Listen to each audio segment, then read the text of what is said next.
과거에 부모님들은 어린 자녀들을 향하여서 착하게 살아라, 성실하게 살아라, 열심히 살아라 그렇게 강조하며 가르쳤습니다. 그 이유는 무엇인가 하면 그것이 세상에서 성공하는 길이라고 생각했기 때문에 착하게 살아라, 성실하게 살아라, 열심히 살아라 그렇게 자녀들에게 가르쳤던 것입니다. 하지만 아무리 착하게 살아도 성실하게 살아도 또 열심히 살아도 오늘날 많은 사람들이 성공하는 것은 힘듭니다. 왜 그렇습니까? 부모님들이 살던 시대와 지금 시대가 너무나 다르기 때문입니다. 지금 우리 시대는 한마디 말로 자본주의 사회라고 말할 수 있습니다. 자본주의는 자본, 즉 돈이 중심이며 돈이 전부인 사회가 이 자본주의입니다. 이 자본주의에서 물론 우리가 착하게 또 성실하게 열심히 살아야 합니다. 하지만 이 자본주의에서 성공하기 위해서는 그것만으로는 부족하다는 것을 알 수가 있습니다. 이 자본주의에서 성공할 수 있는 지혜, 다시 말해서 돈 버는 지혜를 가지고 있는 사람들이 이 자본주의에서 성공하는 삶을 살아갈 수가 있는 것입니다. 오늘날 우리 사회는 돈이 지배하는 사회뿐만 아니라 영적으로 보게 되어지면 죄가 지배하는 사회입니다. 온 세상이 죄로 가득 차고 사람들의 마음이 악하고 죄뿐입니다. 그래서 뉴스를 보게 되어지면 사건, 사고가 끊임없이 일어나며 어떻게 저런 일이 발생할 수 있을까 하는 죄악들이 뉴스에 등장하는 것을 보게 되어집니다. 우리 예수님께서는 이 죄악된 세상을 향하여서 우리 그리스도인들에게 어떻게 살아가 말씀하고 있습니까? 마태복음 10장 16절 말씀 보시면 예수님께서 12제자들을 파송하면서 무엇을 말씀하시는가 하면 너는 뱀같이 지혜롭고 비둘기같이 순결하라 그렇게 말씀하였습니다. 이 죄로 가득 찬 세상에서 우리가 살아가기 위해서 하나님의 백성들은 비둘기처럼 순결해야 합니다. 하지만 예수님께서는 비둘기처럼 순결하라고 말씀하지 않았습니다. 무엇을 더 말했습니까? 뱀같이 지혜로우라고 말씀하고 있습니다. 지혜가 필요하다는 것입니다. 이 죄로 가득 찬 세상을 살아가기 위해서 우리는 영적인 지혜가 필요합니다. 솔로몬은 전도서를 통하여서 지혜에 대해서 말하고 있습니다. 솔로몬이 지혜서를 통하여서 지혜가 무엇인지 말하고 있는데 잠언서에서 말하고 있는 지혜와 솔로몬이 전도서에 말하고 있는 지혜가 다릅니다. 잠언서는 솔로몬이 중년의 나이에 기록한 성경입니다. 이 잠언서에서는 규범적 지혜를 말하죠. 쉽게 말하면 착하고 믿음으로 살면 하나님께 복을 받는다. 이것이 잠언서의 내용입니다. 악인들은 심판을 받고 의인들은 하나님께 상을 받는다. 이것이 잠언서에 말하고 있는 규범적 지혜입니다. 그런데 솔로몬은 전도서에서 이 노년에 대한 전도서에서 인생의 지혜에 대해서 규범적 지혜 말고 반성적 지혜를 말합니다. 이것은 무엇인가 하면 이 세상에서 아무리 우리가 착하게 살고 믿음대로 산다 할지라도 모든 사람들이 다 복을 누리고 성공하는 것은 아니라는 것을 말하고 있습니다. 그래서 솔로몬은 의인이라도 망하는 사람이 있고 악인이라도 장수하는 사람이 있다 라고 전도서에서 말하고 있는 것입니다. 그것이 바로 세상입니다. 아무리 믿음을 살아도 아무리 착하게 살아도 오히려 세상에서 실패할 수가 있는 것입니다. 물론 영혼의 관점에 보게 되어지면 하나님께서 궁극적으로 심판할 때에 의인들은 상을 받을 것입니다. 그러나 이 세상에서는 그 법칙이 완전히 적용되지 않을 수 있다는 것을 솔로몬이 말하고 있는 것입니다. 그러므로 솔로몬은 이런 세상 속에서 우리가 어떻게 살아갈 것인가에 대해서 오늘은 네 가지 세상을 살아가는 지혜에 대해서 말하고 있는 것입니다. 첫 번째 무엇을 말합니까? 작은 것이 바로 전체를 망칠 수 있다라고 이야기합니다. 우리 1절 말씀 보겠습니다. 죽은 파리들이 향기름을 악취가 나게 만드는 것 같이 적은 우매가 지혜와 종기를 난처하게 만드느니라.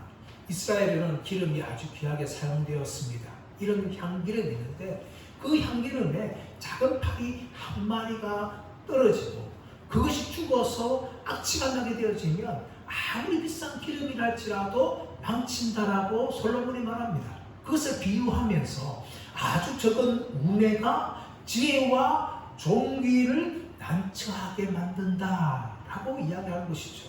아주 작은 어리석음이 지혜와 영광을 완전히 망가뜨리고 만다는 것입니다. 세상을 보게 되어지면 우리는 참 그것이 맞다는 것을 동의할 수가 있습니다.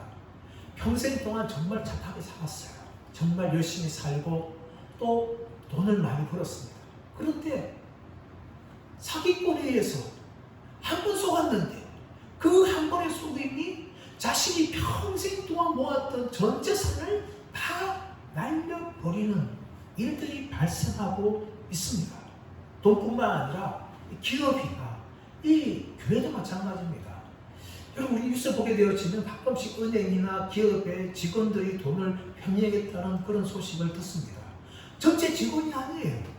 수천 명 직원 중에 한두 명이 은행에서 돈을 작게는 수억에서 많게는 천억대까지 그렇게 10년 넘게 걸쳐서 횡령하는 그런 일들을 저지릅니다. 그로 인해서 은행에 위기가 찾아오는 거죠. 기업도 마찬가지입니다. 정말 일을 잘해서 회계를 맡겼는데 그 믿었던 회계가 수십을 횡령해서 중소기업이 하루아침에 문을 닫는 그런 일들도 발생하고 있습니다. 아주 작은 한두 사람이에요. 그 한두 사람이 기업을 망치고 은행을 문 닫게 하는 그런 일들까지 일어나게 할 수가 있다는 겁니다. 아주 적은 일이에요. 아주 사소한 사람입니다. 근데 그 사람들에 의해서 전체가 움직일 수 있는 그런 잘못된 일들이 세상에서 종종 발생하고 있습니다. 예진 유리창 이론이라는 사회 범죄 심리학 이론이 있습니다. 이 이론이 뭡니까? 어떤 아이가 어느 가게에 돌을 던졌습니다. 돌을 던져서 많은 유리창 중에 하나가 쨍그랑하고 깨어졌어요. 그래서 주인이 유리창 많으니까 그것을 보고 대수롭지 않고 고치지 않았습니다. 그러니까 어떻게 합니까? 이 아이가 더 유리창 깨도 되는구나 해서 나머지 유리창도 다 깨버린다는 그런 이론입니다. 아주 작은 죄를 지었는데 그 죄를 심판하지 않고 벌하지 않고 그냥 두니까 이 죄를 지은 사람이 더 큰 죄를 지어서 많은 해로운 결과를 끼치게 된다는 이론이 이 깨진 유리창 이론이에요. 영적도 마찬가지입니다. 이 사소한 죄가 아주 큰 피해까지 일으킬 수가 있는 거죠. 우리는 성경을 보게 되어지면 그 예를 아간의 죄에서 살펴볼 수가 있습니다. 여호수아와 이스라엘 백성들이 가나안 성 여리고성을 정말 하나님 말씀에 순종하여서 무너뜨렸어요. 그 가나안 성 여리고성은 아주 큰 성이었습니다. 첫 관문이기 때문에 너무나 중요한 거예요. 그러나 전투도 하지 않고 하나님 말씀에 순종하니까 그 여리고성이 무너졌어요. 그래서 이들 마음에 뭐가 생겼습니까? 자신감이 생겼죠. 그 다음이 아이성, 여리고성에 비해서 아주 작은 성이었습니다. 근데 그 성을 공격하려고 하니까 백성들이 말합니다. 여호수아여 여호수아여, 이 아이성은 너무나 작은 성이기 때문에 우리에게 조금만 군사를 주면 우리가 가서 이 성을 정복하겠습니다. 여호수아는 쉽게 생각하고 그들의 군사를 보냈지만 그 결과 어떻게 되었습니까? 36명이 죽고 도망가는 일이 발생했습니다. 여호수아가 하나님께 묻습니다. 하나님 어찌하여 이런 일이 우리에게 생겼습니까? 그렇게 울면서 기도할 때에 하나님께서 너희들 가운데 죄가 있다는 것을 알게 하시고 그 죄가 바로 아간이라는 것을 나중에 제법을 통하여서 밝혀내십니다. 아간이 훔친 것은 무엇이었습니까? 아름다운 신할산 외투 한 벌이었고 은 200세겔이었고 50세겔 되는 금덩이 하나였습니다. 너무나 큰 것도 아니었어요. 그런데 그것을 몰래 자신의 이 장막 밑에 그렇게 숨겨두었는데 그 작은 범죄 하나가 이스라엘에게 정말 아이성에서 패배하는 결과를 가지고 온 것입니다. 여러분, 1986년도 1월 28일에 미국 우주왕복선 챌린저호 폭발 사건을 보았을 것입니다. 그 우주선에 6명의 우주 비행사와 1명의 민간인이 탑승했습니다. 최초로 민간 비행사가 탔기 때문에 전 세계적인 뉴스거리가 되었어요. 근데 이 챌린저호가 폭발하자 하늘로 날아가면서 공중에서 그만 폭파되고 말았습니다. 전 세계가 전개되고 있었는데 그것을 본 모든 전 세계 사람들이 너무나 놀랐어요. 어마어마한 자금을 투자해서 쏘아올렸던 그 챌린저호가 우주를 가보지도 못하고 공중에서 폭발해서 그 안에 있는 우주 비행선을 전체가 다 사망하는 그런 비참한 일이 발생했습니다. 여러분, 그렇게 막대한 자본과 최첨단 기술이 들어간 그 우주선이 왜 그러면 폭파되었을까요? 근데 그것은 나중에 밝혀졌지만 아주 사소한 데 문제가 생긴 것입니다. 전체 부품 중에 이 결합부에 해당하는 고무 패킹이 있는데, 이 고무 패킹의 좋은 현상 때문에 챌린저가 폭발됐다라는 원인이 밝혀졌습니다. 이 고무 패킹은요, 연료 누수를 방지하는 아주 작은 고무였어요. 그런데 그 고무가 겨울이라서 기온이 낮아지니까 탄성력이 약해지고 그것을 제대로 발휘 못한 겁니다. 그러다 보니까 마가들을 막지 못하니까 연료가 생겼어요. 생기니까 그 연료가 열기에 의해서 그만 우주선이 폭발하는 그런 일이 발생하고 한 것입니다. 아주 작은 부품이었어요. 그 고무패킹 하나 때문에 막대한 자본과 어마어마한 기술이 들어간 그 첨단 기술이 들어간 우주 왕복선이 공중에서 폭발하는 그런 일이 발생하고 말았던 것입니다. 사랑 여러분, 우리의 인생을 망치는 것은 때로는 큰 죄일 수 있습니다. 하지만 그 큰 죄뿐만 아니라 우리 인생에 내가 무시했던 사소한 죄, 그 작은 죄가 우리 인생을 망칠 수가 있습니다. 교회를 망치는 것도 마찬가지입니다. 뉴스를 보게 되어지면 정말 많은 목회자들의 범죄, 또 중직자들의 범죄가 뉴스에 나오고 교회를 시끄럽게 합니다. 근데 여러분, 전체 수에 보게 되어지면 그 사람들은 아주 소수입니다. 근데 그 소수 때문에 한국교회 전체가 욕을 먹는 그런 일들이 발생하는 것이죠. 그러므로 여러분, 우리는 결코 작은 죄랄지라도, 사소한 죄랄지라도 무시해서는 안 됩니다. 그것이 바로 우리 인생을 망치고 교회를 망치고 기업을 망치고 나라도 망칠 수가 있는 것입니다. 솔로몬은 그것을 우리에게 경고하고 있고 작은 죄를 경계할 것을 우리에게 말하고 있는 것입니다. 두 번째 따라하겠습니다. 잘못된 결정은 최악의 결과를 낳는다. 잘못된 결정은 최악의 결과를 낳게 됩니다. 2절 말씀 보십시오. 2절 말씀 보시면 지혜자의 마음은 오른쪽에 있고 우매한 자의 마음은 왼쪽에 있느니라. 지혜자의 마음은 오른쪽에 있고 우매자의 마음은 왼쪽에 있다. 여러분, 길을 갈 때에 오른쪽으로 길을 갈 것이냐 왼쪽으로 길을 갈 것이냐, 여러분 상황이 완전히 다 다르죠. 완전히 다른 결과가 나아버립니다. 청년 때에 친구들과 놀면서 이제 내기 시합을 할 때에 흔히 사용하는 방법이 뭔가 하면 사다리 타기예요. 사다리 타기. 사다리를 그리지 않습니까? 그래가지고 1, 2, 3, 4 번호를 정합니다. 근데 여러분, 1, 2, 3, 4를 정했는데 그 정한 결과가 나중에 보면 완전히 다른 결과가 나는 거죠. 똑같은 결과가 나는 것이 아무것도 없습니다. 그냥 평범한 사다리 그냥 그림으로 그렸는데 완전히 다른 결과로 이어지는 것을 볼 수가 있습니다. 여러분, 오른쪽을 선택하면 오른쪽의 결과가 주어지는 것이고 왼쪽을 선택하게 되어지면 왼쪽의 결과가 주어집니다. 어떤 결정을 따라서 결과가 완전히 달라질 수가 있는 거죠. 여러분, 유대인 사회에서 오른쪽으로는요, 올바른 것, 바른 것, 합당한 것, 이런 의미가 있습니다. 근데 왼쪽은 올바르지 않은 것, 잘못된 것, 수치스러운 것, 이런 의미가 있어요. 창세기 48장 말씀 가보시면 야곱이 죽기 전에 요셉의 아들 에브라임과 므낫세를 축복합니다. 므낫세는 장자고 에브라임은 차자죠. 그래서 원래는 오른손을 므낫세의 손을 얹고 왼손을 에브라임 손에 얹어 축복하는 게 당연한 겁니다. 이제 요셉이 아버지한테 에브라임과 므낫셋을 데리고 오고 므낫셋을 요셉의 야곱의 오른편에 서게 하고 에브라임은 왼편에 서게 합니다. 근데 야곱이 어떻게 합니까? 손을 어금 맡겨서 왼손을 므낫세 손 머리 위에 얹고 오른손을 에브라임 손에 얹습니다. 근데 그 모습을 보고 요셉이 싫어하죠. 그러자 야곱이 무슨 말 합니까? 옮기려고 하니까 그 요셉을 향하여서 아들아, 나도 안다 하면서 에브라임을 오른손으로 축복하고 므낫세를 왼손으로 축복하면서 형 므낫세보다 동생 에브라임을 더욱더 큰 축복을 합니다. 오른손이라는 것은 그런 의미가 있어요. 지혜자가 오른쪽을 택했다는 것은 바른 길을 택했다라는 의미를 가지고 있어요. 근데 우매자는 왼쪽을 택했다는 것은 어리석은 길을 택했다. 그래서 그런 결과가 일어날 수가 있다는 것을 솔로몬이 말하고 있는 것입니다. 그럼 우리가 어리석은 결정을 할 때에 그 결과는 어리석은 결과가 일어날 수가 있으니까 솔로몬은 우리가 정말 바른 것을 이야기하라고 이야기합니다. 그런데 우매자들은 항상 잘못된 길을 선택할 때가 종종 있다는 거죠.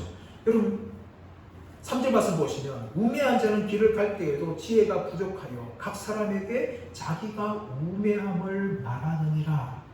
여러분 이 우매하다는 것은 우리가 영적으로도 우매함과 볼 수가 있는 거예요. 영적으로 우매한 사람들은요 믿음의 길이 아니라 불신의 길을 선택하고 인간적인 길을 선택합니다. 아브라함을 보십시오. 아브라함이 하나님 말씀에 순종하여서 그런 땅에 들어왔습니다. 하나님께서 아브라함에게 약속의 자녀를 허락해 주셨어요. 근데 약속의 자녀를 했지만 10년, 11년 되어도 하나님께서 아브라함에게 자녀를 주지 않습니다. 그래서 86세 때 어떻게 합니까? 사라가 아브라함에게 상의합니다. 여보 이제 나이가 많아서 난 가망이 없는 것 같아 하면서 자신의 젊은 요정인 하갈을 아브라함에게 줍니다. 그래서 아브라함도 어떻게 합니까? 사라의 말을 듣고 하갈과 동침하여서 이스마엘을 낳았습니다. 근데 여기 이스마엘은 하나님이 약속하신 자녀가 아닙니다. 하나님 약속한 자녀는 이삭이었어요. 근데 아브라함은 인간적으로 불신앙에 빠져서 하나님의 방법이 아니라 인간적인 방법으로 하갈을 취하고 이스마엘을 낳았죠. 그 결과 어떻게 되었습니까? 13년 동안 하나님은 아브라함을 만나지 않았습니다. 불신앙에 빠지고 인간적인 방법을 동원했던 그 아브라함을 하나님이 만나지 않으셨어요. 침묵하셨습니다. 아브라함의 조카 롯을 보십시오. 아브라함이 애굽에 내려가서 올라올 때에 아브라함도 부자가 되었고 롯도 부자가 되었습니다. 그들은 목초지를 두고 롯의 목자와 아브라함의 목자가 매일 다투었어요. 그래서 이제 아브라함이 도저히 안 되겠다. 이것은 해야 할 우리가 있어야 될 일이 아니다 하면서 롯을 부릅니다. 롯을 향하여 말합니다. 롯아 네가 좌하면 내가 우하고 네가 우하면 내가 좌하겠다. 그렇게 롯에게 아브라함이 제안합니다. 그때 롯은 어떻게 합니까? 눈을 들어서 유단들을 바라봅니다. 그 유단들을 바라보니까 여호와의 동상 같고 애굽 땅과 같이 보였습니다. 그래서 롯은 지체 없이 짐을 다 챙기고 종들을 데리고 짐승들을 이끌고 유단들을 향하여서 소돔과 고모라로 나아갔습니다. 여러분 그러나 그것은 불신앙의 선택이었고 인간의 선택이었습니다. 근데 불구하고 인간들은 자기가 선택한 것, 특별히 어리석은 사람들은 자신이 선택한 것을 옳은 것이라 생각하면서 많은 사람들에게 자랑을 한다는 것이죠. 롯도 아마 그랬을 것입니다. 소돔과 고모로 들어가니까 그냥 일반 광야처럼 그런 것이 아니라 화려한 무명도 있고 물보다 풍성하고 저 많은 사람들이 있고 정말 얼마나 행복했을까요? 또 그뿐만 아니라 소돔에 들어가서 롯은 소돔 성문에 앉았습니다. 성문에 앉다는 것은 그 지방에 유지가 되었다는 것이죠. 출세했다는 겁니다. 많은 돈을 가졌고 출세했기 때문에 내 인생을 위해서 성공했다 라고 생각하지만 그 결과는 무엇이었습니까? 하나님께서 불과 유언으로 소돔과 고모를 심판할 때에 소돔과 고모를 불타는 것을 롯은 목격할 수밖에 없었습니다. 여러분 그것이 어리석은 자들입니다. 어리석은 자들은 자신이 선택한 것이 무엇인가 다 맞다고 생각하지만 그것은 잘못된 결정이라고 성경은 말하고 있는 것입니다. 그러므로 여러분 우리가 결정할 때에 우리는 신중하게 결정을 해야 합니다.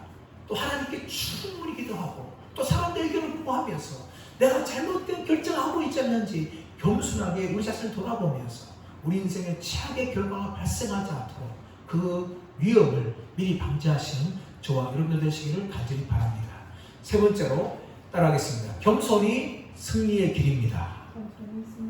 4절 말씀 보십시오. 4절 말씀 보시면 주권자가 내게 분을 일으키거든 너는 내 자리를 떠나지 말라. 공손함이 큰 허물을 용서받게 하느니라. 주권자는 왕이나 통치자죠.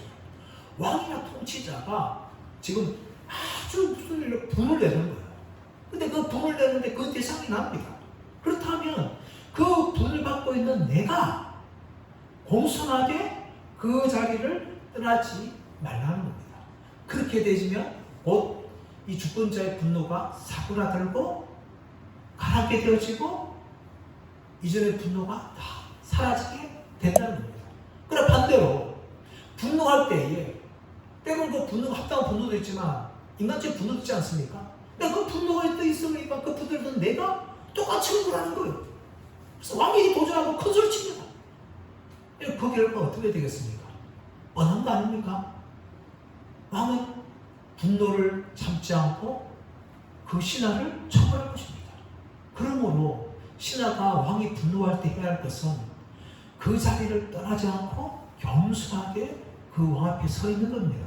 그러면 시간이 지나면 왕의 분노는 잠잠해지는 거죠. 그것이 겸손입니다. 두 번째 말씀 보시면 5절에서 7절 말씀이 나옵니다. 내가 해 아래서 한 가지 재난을 보았노니 곧 주권자에게서 나오는 허물이라. 우매한 자가 크게 높은 지위들을 얻고 부자들이 낮은 지위에 앉는도다. 또 내가 보았노니 종들은 말을 타고 고관들은 종들처럼 땅에 걸어 다니는도다. 5절 말씀에 내가 해 아래서 한 가지 재난을 보았노니 곧 주권자에게서 나오는 허물이라. 이 허물은요 어떤 의미를 가지고 있는가 하면은 우발적이고 우연적인 잘못을 말합니다. 이런 아무리 명철한 그런 왕이고 통치자 할지라도 한두 번은 잘못된 판단하고 잘못된 결정을 할 수가 있습니다. 근데 여러분 그 허물 때문에 나라 전체가 망할 수 있다는 거예요. 그러므로 아무리 명석하고 지혜로운 통치자 할지라도 겸손해야 됩니다. 교만하게 되어지면 잘못된 결정하게 되어지고 그 결정으로 인하여서 온 나라를 망치게 되는 거죠. 그래서 6절 7절 말씀 보시면 우매한 자가 크게 높은 지위들을 얻고 부자들이 낮은 지위에 앉게 되어지고 또 종들은 말을 타고 다니고 고관들은 종들처럼 땅에 걸어다닌다. 이것은 사회 전체가 완전히 망가지는 거예요. 여러분. 그래서 혼란을 일으킨다는 것이죠. 아무리 지혜로운 왕이라 할지라도 잘못된 판단을 하게 되어지면 이런 나라에 어려움을 줄 수 있으니까 아무리 지혜로운 사람이라 할지라도 겸손해야 된다는 것을 말하고 있는 겁니다. 여러분 하면 이 이야기는요 솔로몬을 자신을 이야기를 할 수도 있는 겁니다. 솔로몬이 왕성하였습니다. 정말 솔로몬 때 부귀 영화가 얼마나 가득하였습니까? 근데 솔로몬이 나중에 어떻게 합니까? 자신의 이 부귀 영화를 계속해 지키기 위해서 하나의 방법을 동원하는데 그것은 무엇인가 하면 다른 나라의 이방 나라의 공주들과 결혼하는 거예요. 이 고대 근동에 흔히 있는 방식이었습니다. 이런 정략 결혼을 통하여서 자신의 나라를 지키는 그런 일들이 도하는 방법이었어요. 솔로몬이 바로 그 방법을 취합니다. 그래서 인간적인 방법이었고 믿음의 방법이 아니었습니다. 모든 열방이 그렇게 한다 할지라도 솔로몬은 믿음으로 나라를 다스려야 되고 기도로 다스려야 되는데 그렇지 않고 인간적인 방법을 취하죠. 그 결과 어떻게 되었습니까? 이방 나라의 공주들이 결혼하면서 그 이방 나라에 섬겼던 신들을 데리고 돌아옵니다. 신전을 짓습니다. 또 그 신을 숭배합니다. 그러다 보니까 온 이스라엘이 여호와 하나님을 떠나서 바알을 섬기고 밀곰을 섬기고 아스타를 섬기는 그런 죄악들을 범하고 말았던 것입니다. 여러분 이렇게 솔로몬은 얼마나 지혜로운 왕이었습니까? 그 지혜로운 왕이 한 번에 이런 잘못된 결정에 가해서 온 나라 이스라엘이 망하게 되어지고 하나님을 떠나는 이런 일들로 일어나고 만 것입니다. 이어지는 8절에서 11절 말씀 보시면 우리는 하고 있는 일에 대해 겸손해야 된다는 걸 말하고 있습니다. 8절 말씀 보시면 함정을 파는 자는 거기에 빠질 것이요 담을 험는 자는 뱀에게 물리리라. 9절 말씀 돌들을 떠내는 자는 그로 말미암아 상할 것이요 나무들을 쪼개는 자는 그로 말미암아 위험을 당하리라. 함정을 판다는 건 사냥꾼을 말하죠. 사냥꾼이 짐승을 잡기 위해서 여러 개 땅을 깊게 팔기도 하고요. 또 올가미를 둡니다. 그런데 문제는 무엇인가 하면 그런 구덩이와 올가미를 너무 많이 설치하다 보면 사냥꾼조차 자신이 어디에 올가미를 두었는지 어디에 구멍을 팠는지를 잊어버리게 되죠. 그래서 짐승을 잡다가 결국 어떻게 됩니까? 자기가 그 함정에 빠질 수가 있는 것입니다. 그뿐만 아니라 담을 허무는 사람들도 건축하는 사람들도 담을 새로 짓기 위해서 담을 허물어야 되지 않습니까? 그런데 그 담에 숨어있던 뱀이 나와서 사람을 물어버릴 수가 있다는 거죠. 9절 말씀 마찬가지입니다. 돌들을 떠내는 자는 그런 말미암아 상할 것이고 나무들을 쪼개는 자는 그런 말미암아 위험을 당할 수가 있는 겁니다. 일상 생활 속에서 얼마든지 우리는 위험을 당할 수가 있는 거죠. 내가 늘 하는 일입니다. 내가 늘 하는 일이기 때문에 아무 문제 없을 것이다 라고 생각하다가 얼마나 많은 사건 사고들이 발생하는지 모릅니다. 11절 말씀 보십시오. 주수를 베풀기 전에 뱀에게 몰렸으면 술객은 소용이 없느니라. 여러분, 아무리 뛰어난 주술사라 할지라도 그 주술을 끄는데 뱀이 주술에 걸리지 않을 수가 있는 거예요. 그래서 그 뱀에 의해서 몰릴 수가 있는 것입니다. 옛날에 땅꾼들이 많았어요. 그 땅꾼들은 뱀을 잡아서 약을 만들기도 하고 또 뱀을 파는 그 땅꾼들 아닙니까? 그런데 그 땅꾼들은 뱀을 참 잘 다스리는 사람들인데 그런 땅꾼들조차도 독사에 의해서 물려 죽는 그런 일이 발생하는 거죠. 늘 뱀을 돌보고 관리하면서 땅꾼들이 하는 일이 아닙니까? 그런데 그 땅꾼들이 그럴 수 있다는 거예요, 여러분. 조련사도 마찬가지입니다. 늘 동물들을 조련합니다. 근데 자신이 조련했던 그 동물들이 야생의 본능이 살아나서 갑자기 공격받게 되어지고 조련사들도 죽는 일이 발생하는 겁니다. 저희 집에 야생의 본능을 가지고 있는 동물 하나가 있습니다. 그래서 바로 고양이입니다. 고양이 제가 정말 사랑해요. 그래서 고양이에게 밥도 주고 놀아주기도 하고 엉덩이를 두드려주기도 하고 똥을 치워주기도 하고 정말 많은 정성을 드립니다. 그런데 여러분, 이 동물이요, 이 고양이가 그래도 안에 야생의 본능을 가지고 있어요. 엉덩이를 두드려주다 보면 또 놀아주다 보면 갑자기 저를 공격합니다. 제가 방심한테 갑자기 공격해서 저를 물기도 하고 저를 핥히기도 해요. 그래서 여러분, 제 안에는 예수 그리스도의 십자가로 인한 흔적이 아니라 고양이에게 물린 살핀 흔적들이 너무나 많습니다. 온몸에 있어요. 그래서 저는 고양이 할 때마다 이뻐해주고 그렇게 하지만 놀아주기도 하지만 놀아주고 엉덩이 두들 때마다 늘 경계합니다. 이놈이 언제 나를 공격할 수 있어 하면서 늘 경계의 마음을 가지고 그 고양이를 삼가 조심하면서 대합니다. 평상시에 대하는 거지만 그렇게 조심해야 되는 거예요. 저는 이것이 바로 우리가 일상을 삶을 살아가면서 늘 조심하고 겸손해야 될 일입니다. 아무리 뛰어난 통치자 할지라도, 아무리 지혜로운 왕이라 할지라도, 또 우리가 늘 하는 일을 할지라도 방심하게 되어지면 얼마든지 실패와 사건으로 사고로 이어질 수 있다라고 솔로몬은 말하고 있는 것입니다. 네 번째로 솔로몬은 무엇을 말하고 있는가 하면 말과 행동을 조심하지 않으면 자기가 망하게 된다는 것을 말하고 있습니다. 12절 13절 말씀 보시면 지혜자의 입의 말들은 은혜로우나 우매자의 입술들은 자기를 삼키나니 그 입의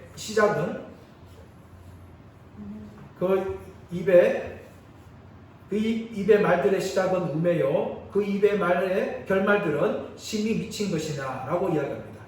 여러분 12절 말씀 보시면 지혜자의 입의 말들은 은혜로우나 우매자의 입술들은 자기를 삼킨다. 이 삼킨다는 것이 정확한 의미는 파괴한다는 거예요.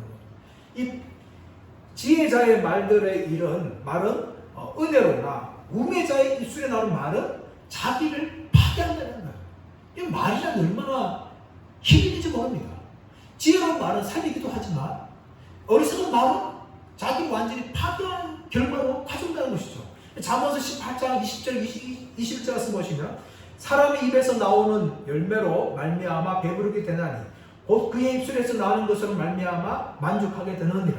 죽고 사는 것이 혀의 힘에 달렸나니 혀를 쓰기 좋아하는 자는 혀의 열매를 먹으리라. 여러분 결국 우리의 인생은요 말대로 되는 겁니다. 지혜의 말은 지혜로운 결과를 낳게 되어지고 어리석은 말은 어리석은 결과를 낳게 되어지는 것이죠. 말이 우리 인생을 파괴한다는 것입니다. 그래서 13절을 보시면 그 입의 말들의 시작은 우매요 그 입의 말의 결말들은 심히 미친 것이다 라고 이 어리석은 사람의 말에 대해서 그렇게 공격하고 있는 것입니다. 그뿐만 아니라 14절 말씀 보시면 우매한 자는 말을 많이 하거니와 사람은 장래일을 알지 못하나니 나중에 일어날 일을 누가 그에게 알리리요 라고 말합니다.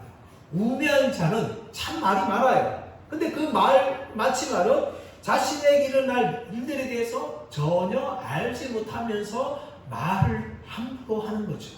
우리 지난 수요일 날 이 아비멜렉 이야기를 살펴보면서 가알이라는 사람에 대해서 말씀을 나눈 적이 있습니다. 이 가알이 아비멜렉이 향했던 세겜사의 마음을 자신에게 돌리면서 허풍을 떨지 않습니까? 아비멜렉을 향해 조롱하면서 내 수하에 이 백성이 있었다면 내가 아비멜렉을 처해 줬을 것이다 하면서 아비멜렉을 도전하는 게 뭔가 하면 너는 많은 군대를 끌고 나한테 오라, 그렇게 아비멜렉을 향하여 허풍을 떨면서 도발을 합니다. 그런데 그 결과가 무엇이었습니까?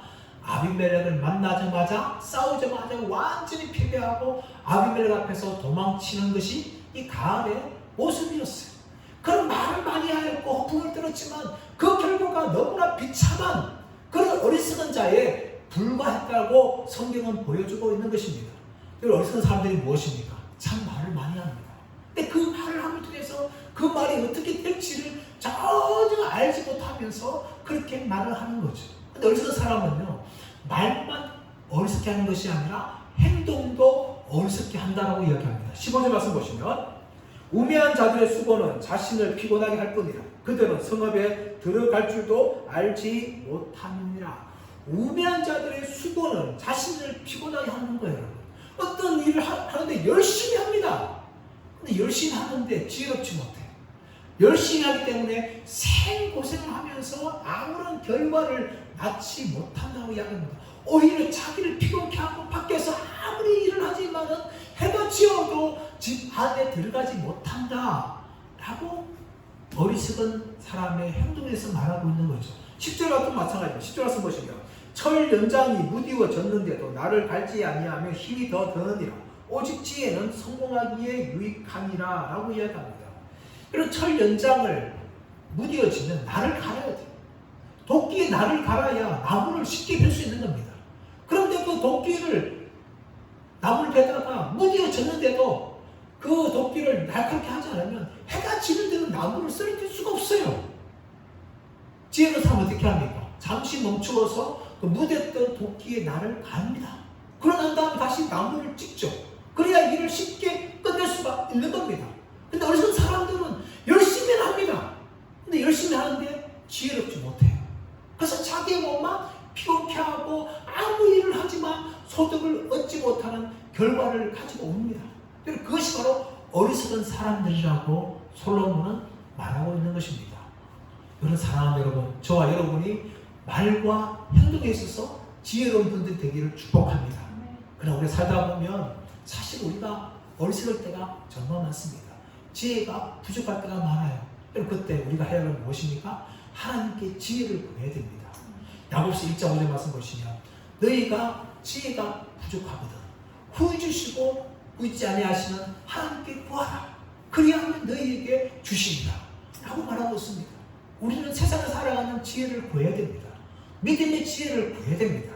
성경을 읽을 때도 지혜를 구해야 됩니다. 사람들과 관계를 가질 때도 지혜를 구해야 됩니다.